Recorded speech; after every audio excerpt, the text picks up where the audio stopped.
This is Hidden Killers Live with Tony Brueski, Stacey Cole, and Todd Michaels.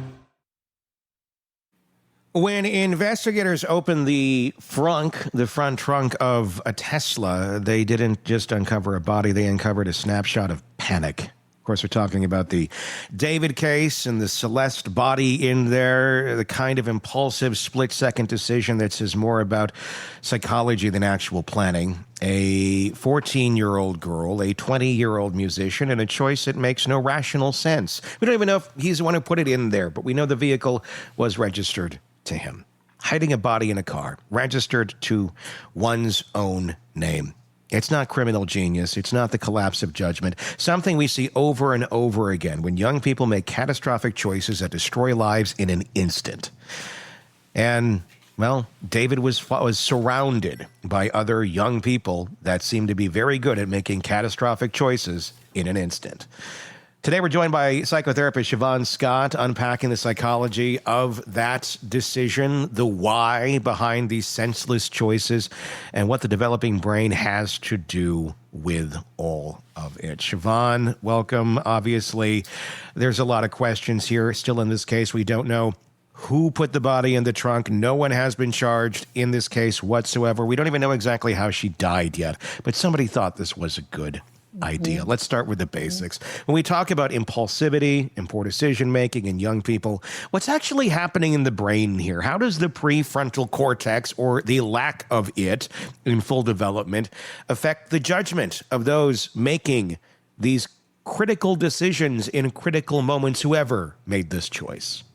Yeah, it's a really good point. You know, we can separate the brain into different parts, and we often use a kind of an oversimplified model of the triune brain. Mm-hmm. But you've got the primitive brain, which is the brainstem, and that's what keeps your heart beating, keeps you breathing, keeps your basic motor skills going. Then you've got that emotional center of the brain, which is moving up toward the front, and that emotional center of the brain has all your emotions and your drives and your neurohormonal system, right? But then you've got the prefrontal cortex, which is the very last part to develop in the brain and the last part to evolve in mammals. And that's what we call the thinking brain. That's where you get judgment, impulse control, and your ability to analyze facts and situations and make plans, the executive part of the brain. And that is, unfortunately, the last part of the brain to develop. So you've got this emotional center on the brain, on high-powered hormonal influences, everything's cooking in there. But this thinking part of the brain, the part that can say, hey, stand back, think about this, take another course of action, maybe this isn't the right thing. That part of the brain doesn't really come online until about 25, which is why we see so many young people doing really stupid things. Now, I think a case could also be made that for some people, it never really does come online. And that's the person with chronic problems. And often you see that with people who become criminals. It's sort of like the thinking brain just never really plugged in there. You know, we'll often talk about criminal psychopaths as if they're some kind of geniuses. You know, they've got this criminal superpower. In truth, most of them are pretty darn stupid and make stupid mistakes. Is there something that happens that stunts the growth of this? I mean, and we're talking like physical growth here to a certain extent, but is there something, when you're talking earlier, like some folks where it never comes online, it seems, are there things that can inhibit that from ever coming online? That could be outside things such as chemicals, drugs, alcohol, things of that nature, but also environmental things as well, conditional things as well, ways that one may be living their life. I'm curious about all of that. Let's start with the physical things that one could end up putting in their body that could do that, and then let's move on to more conditional, situational type things. Yeah, great question, because things going all the way back to birth trauma to the head at birth can cause problems in maturation of the brain and the frontal lobes not developing right. You mentioned substances can certainly impair brain development. And the way that kids are parented influences it. So you can encourage kids through lots of problem solving, encouraging them to talk things through. So it's a combination of the environment, toxins in the environment, injuries to the head or the brain, going all the way back to birth. And so sometimes there are substances that a mother might ingest during pregnancy that affect the brain development of her fetus and ultimately the child that she produces. So there's so many variables with it.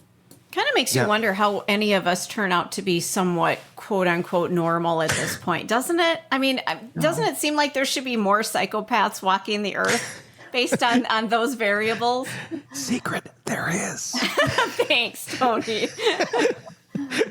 Surprise! They just don't all act out. I mean, am I accurate in that statement, Shavaun? I think so. Oh, I think, full-blown psychopaths with all the terrible qualities that psychopaths have that are extreme are not that common. But people who are on the continuum with some psychopathic behavior, I think about 30% of the human population has to some degree some significant psychopathic traits. There's a book out, and I just started reading it this week. It's been out for a few months, called Murderland. And it's a fascinating book. If true crime people like to read these kind of things, I would recommend it. But the theory behind the book is that why did the Pacific Northwest produce Ted Bundy and the Green River Killer and all these other, apparently we have more than our share of them up here where I live in the Pacific Northwest. Mm-hmm. And going into the history of the industrialization of this part of the country with all the mills and the smelters and all the stuff that was happening, things became incredibly polluted back in the 40s and 50s. Well, and you've got nuclear out there too. Yeah, that wasn't identified because she was going back in her research to the 40s and 50s, and the specific toxins were lead and arsenic. But that really impacts little children developmentally, and she makes the case that this could have impacted the brain. I'm not done with the book yet, so I don't know how well she wraps it all up together. But it's a very interesting book. But again, going back to, does our environment affect brain development and ultimately why people end up with poor judgment or impaired decision making?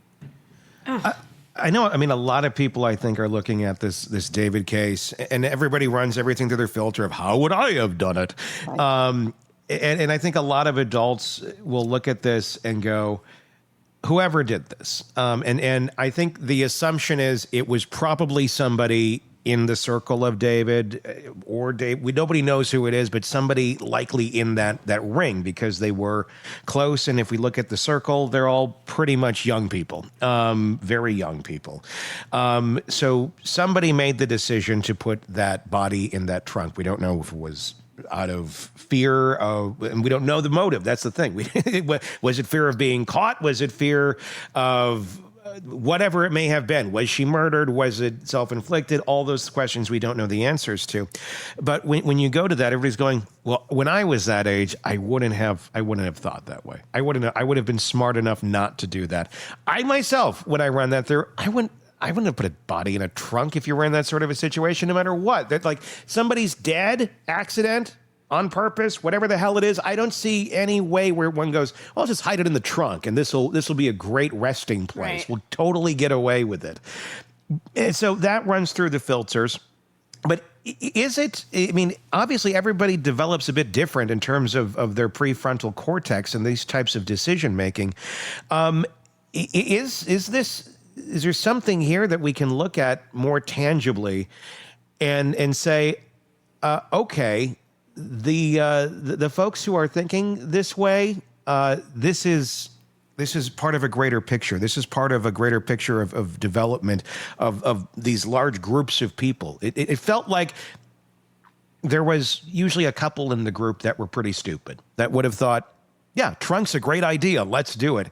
But it usually wasn't the collective group as a whole that was making absolute horrible decisions. There was usually somebody in those groups back then that would be, no, guys, let's do this. Yeah, that makes more sense. It feels like that's absent from a lot of youth today. And I guess that's the big question is why does it feel so different when we're looking at and interacting with folks of this age? Not all of them by any means, but it feels like numbers far greater than there was even 10 years ago in terms of just having what most would just call common sense. Yeah, I can't speak to data. You know me, I always go, if I'm going to say it, I want to say I have data on it. And I don't have any data on our young people getting dumber in this way. Right. I'd say observationally they are. but yes, I don't have any data on it either. Yeah. But, well, and I guess the question is, is it so... Because there is different ways, obviously, of looking at intelligence, and dumb, stupid, that's a very relative term. But, is it where it's accelerating in areas that we hadn't in the past, and then in this area over here, we're missing something of a connection to humanity. It feels like is missing in a lot of people, a lot of young people, when you talk to them about stuff, just the lack of, I guess, understanding or empathy for fellow human beings. I mean, I see it in my own world. I see it with, I have a daughter who's 13. It's interesting to see the way she reacts to things. It's interesting to hear how her friends react to things. And some of it just seems very cold and extremely callous. Like, far colder and callous than I remember people being not all that long ago. It feels like the empathy is gone. And I can't put my finger on what's happened. Is it because we had a pandemic and pulled some of these kids out of socialization for a number of years, and now they, things that they were seeing were on screens, so they weren't seeing in-person reactions and things like, I don't know. It just feels like people are not as empathetic as they used to be. Maybe it's just me. I don't know. It's certainly a concern, the lack of empathy, that I think internet culture can also fuel it with the kinds, and again, depending on not that the internet's a bad thing. I spend a lot of time on the internet, as you guys know, but it depends on what you're looking at. And is there a lot of content that people are getting caught up online that is basically encouraging this sense of disconnection? And is that mainly how people are having relationships, online? And maybe the lack of those deeper human relationships could have something to do with why people seem to be relating to each other with less empathy and kindness. I mean, that seems to be one of the bigger factors is, everybody has their phone, everybody interacts in these ways that are not ways that humanity has ever interacted in the past. Right. So it's like brand new territory as to how our brains will work with this, and evolution takes time for us to adapt to things like this. I mean, let's talk about that for a second. I mean, just the ways that we interact now, especially kids that are brought up interacting the ways that they do with each other, the lack of human interaction. What sort of world are we creating here? What sort of evidence are we seeing of this? Seems to be a slightly different group of folks that are coming up because of the conditions in which they're growing up around. I think it's really changing brains, and we don't know a lot about how, because we don't have long-term data on all that yet. But I think people's ability to, have practical level social skills in real social environments is probably altered. I definitely see a lot of impact when it comes to young men and their use of internet porn, and then their ability to date women, real life women, and to learn how to talk and how to build connections and friendships and how to ask people out and how to do those early phases of how do you explore sexuality with your partner. They think everything is supposed to work like a porn movie, and that's concerning. And so that's, I think, for me as a therapist, that's where it shows up a lot, that we're seeing a very different kind of young man because of the internet porn. That's a really interesting point. And that's an interesting point on this. A lot of people are jumping to conclusions that this was some sort of a romantic relationship that was going on between David and Celeste, and now she's dead, so it must be the partner. And again, he's never been charged with anything. We don't know what actually happened here. We also don't know if they were in a romantic relationship as well. That seems to be a very quick thing that the internet is jumping to as a conclusion. Society is jumping to as a conclusion. I would argue maybe there wasn't a romantic relationship here at all. This was a friend. This was someone that maybe, he was confiding in. There's a lot of, guys that are friends with women that it's not a sexual relationship, and it's completely normal. And they can be straight, they can be gay. It doesn't really matter. But I think that seems to be another area that people are jumping to conclusion on here a little fast. What's your thoughts on that in terms of there being a romantic tie here, or if that's just us or society trying to fill in the blanks of questions where we have blank spaces? Well, as you said, there's a lot of blank spaces, but there are areas of concern. And I did I had to look for it, but I did find the deleted live stream video of David with Celeste. Mm-hmm. And she was clearly a child. Mm-hmm. He clearly seemed to be in control. There was a lot of concerning body language going on, and there did seem to be quite a degree of intimacy between the two of them. Mm-hmm. She was a runaway, a vulnerable kid, obviously had much less power in the world than he has. And I can, raise my eyebrows. It was something I think if I were investigating this, I would certainly be looking very closely at that relationship. I mean, it makes you think, like, what's going through your mind? Why are you bringing in, and it's probably not, they're not thinking of it in these ways, you're bringing in a runaway, that the person should be either reunited with their family or get help if the family's not a safe place to be, whatever it may be. We don't know the answers to all those questions. But the thought is, well, let's basically kind of make her part of the posse here. Mm-hmm. And do live streams with her. This girl that's supposedly missing. Again, that's another thing where are they just completely void of thinking of this in reality's terms of what's going on around them? Is this just, she's just another person? I mean, and at that age too, you're 20. It was not that long ago. You were 15. It was like literally 5 years ago. So you are still fairly immature in your thinking, and you may have friends who are of that age too. That's not unheard of at that point in time. So what do you think is going on in the minds of people like this, especially in that live stream, just knowing what we know now, that she was missing at that time, supposedly? He's someone that has some money, some power, some clout going on. What the hell are you doing live streams with a runaway for? I mean, what is... Good question. I mean, what...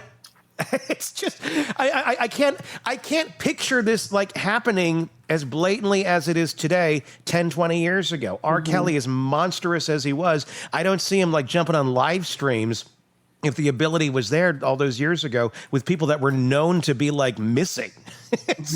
It's kind of unfathomable. Yeah, and the other thing that stood out for me with the live stream was near the end of it when he said, "We've got to delete this. How do we delete this?" Yeah, and there's some consciousness of maybe I just blew it here, and how do we get rid of it?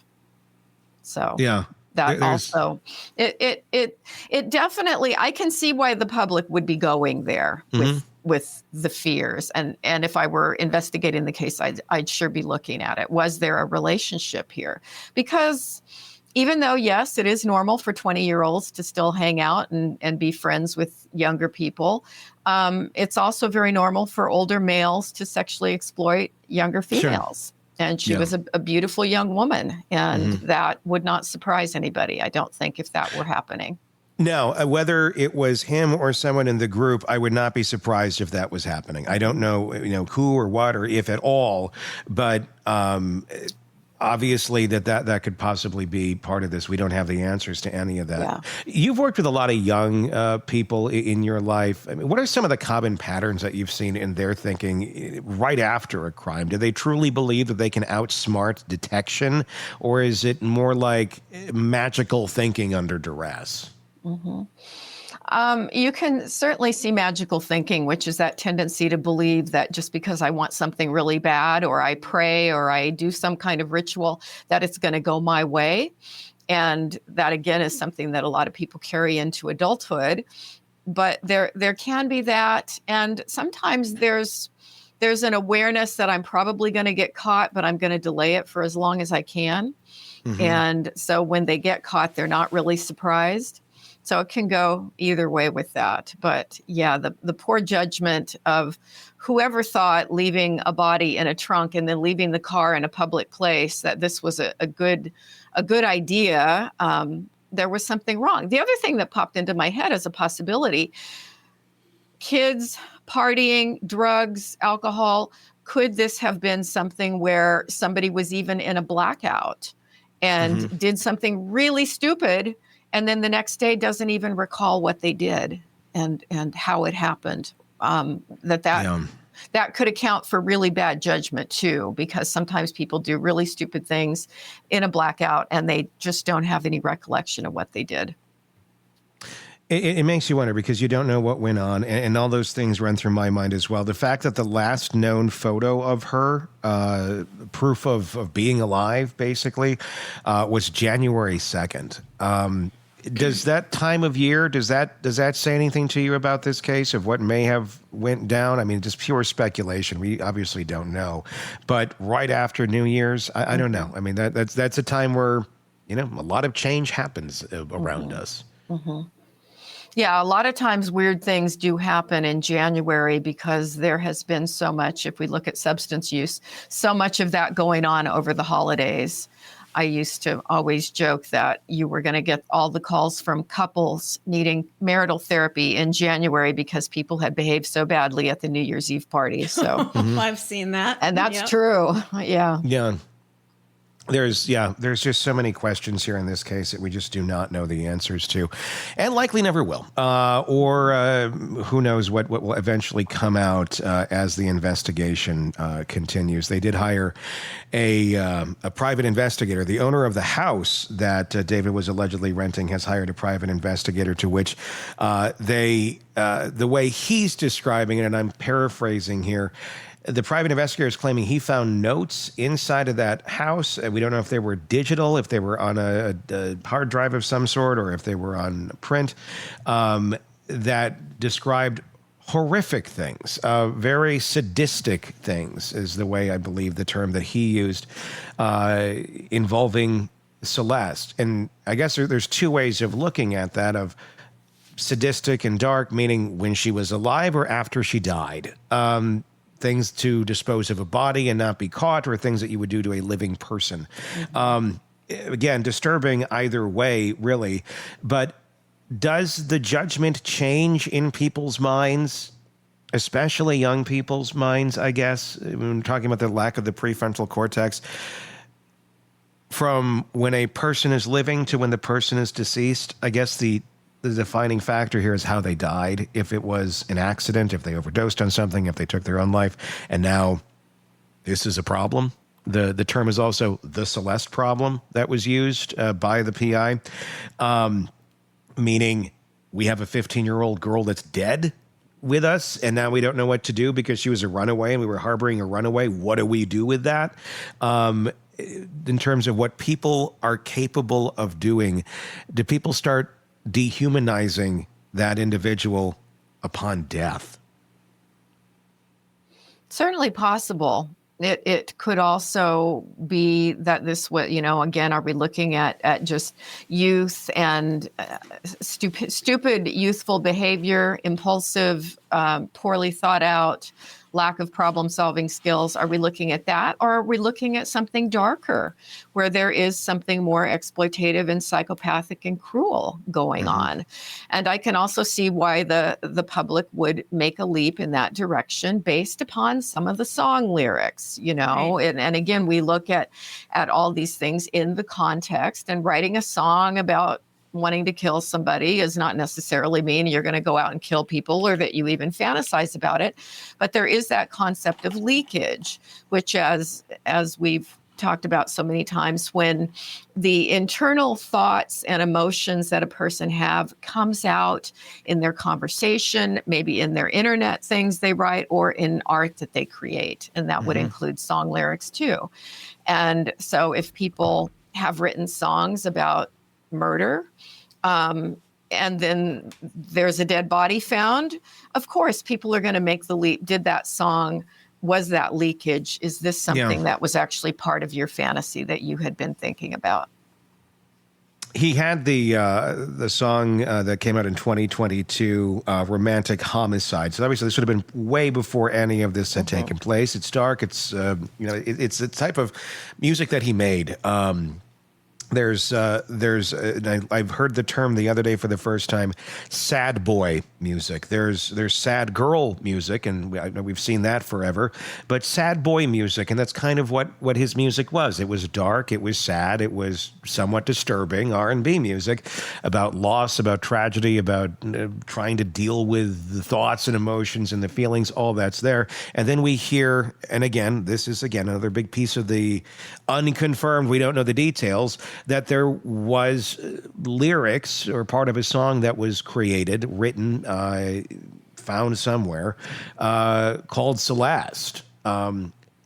If in fact he wrote a song, again, big if this happened, if he wrote a song for her, knowing that she was dead and that the body was somewhere with his crew, that's another big weird one of like, oh, we're gonna take this through our art and we're gonna make music about it.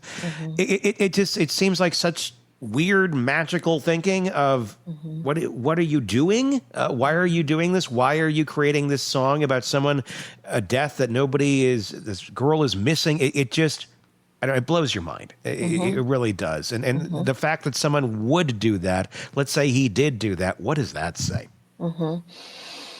Some people are very unaware of what they're leaking out, and they're continually processing. This may be true for artists very much so. Maybe that they're constantly doing this internal processing and taking it external. So they're creating certain kinds of paintings, creating certain kinds of poetry, certain kinds of songs, always based upon what's cooking in their head. And so it could just be the lack of awareness. Gee, what's cooking in my head? Maybe I need to keep that to myself. Yeah. That lack of awareness seems to be key in so many of these cases. Want more on this case and others? Then press subscribe now and don't miss a moment of true crime coverage from Tony Brueski and the Hidden Killers podcast.